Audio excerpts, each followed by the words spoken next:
Magandang gabi po, Luzon, Visayas at Mindanao. Mahigit 100 milyong pisong halaga ng mga naimprentang balota ang kailangang sirain ng COMELEC. Wala pa kasi sa mga ito ang ilang pangalang pinalalagay ng Korte Suprema sa kalalabas lang nitong utos. Paglilinaw ng COMELEC, wala pang naimprentang balota para sa mga lokal na kandidato. At nakatutok si Sandra Aguinaldo.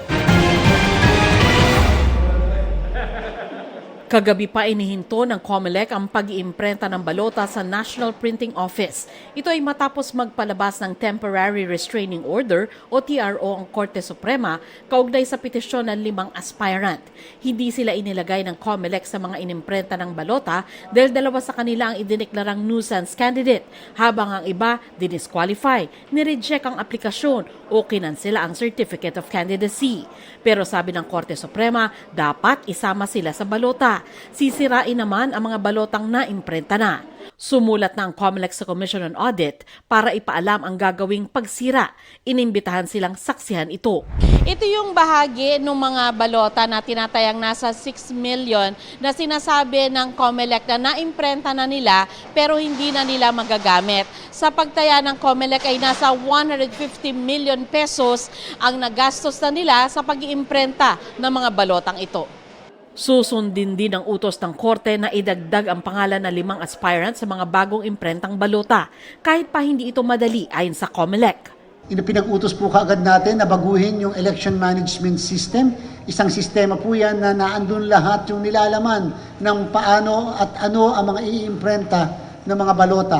Babaguhin din po ang lahat ng 2,000 mahigit na mga ballot faces ng buong bansa kasi kinakailangan isama yung pangalan ng naturang kandidato. Paglilinaw ng COMELEC, wala pang naiimprentang balota para sa local candidates. Kaya mas nakakaapekto raw ngayon ang pagdaragdag sa pangalan ng senatorial aspirant na si Mustafa sa balota. Alphabetical kasi ang pagkakasunod-sunod ng pangalan, kaya mababago ang numero ng mga aspirants sa ilalim niya.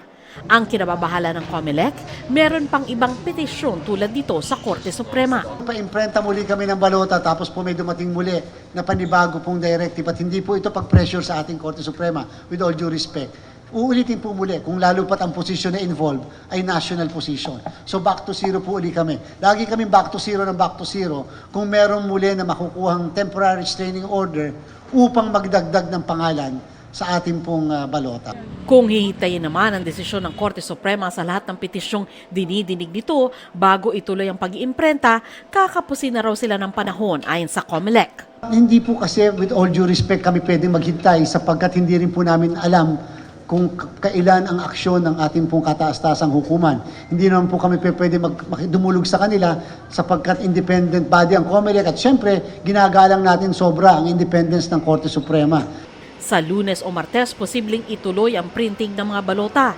Para mapabilis, posibleng gamitin ang 4 pang printer ng NPO, bukod sa 2 ginagamit na. Huwag pong mag-alala ang sambayanan. Ginagarantiya po ng inyong commission election. We are in control of the situation. Para sa GMA Integrated News, Sandra Aguinaldo, nakatutok, 24 oras.